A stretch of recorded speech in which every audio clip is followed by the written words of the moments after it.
Kausar city पे transformer लग रहा है। जो भी इंस्टॉलेशन का काम है वो चल रहा है।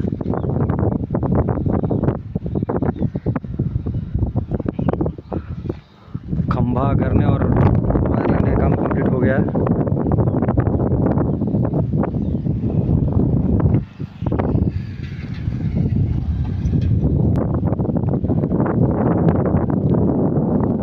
आउटर नापी का काम कंप्लीट हो चुका है। अब प्लॉट नापी का काम चल रहा है और प्लॉट नापी के साथ साथ पिलर करने का भी काम चल रहा है। जल्द से जल्द प्लॉट पोजीशन में करके दिया जाएगा। काम बहुत तेज़ी के साथ चल रहा है।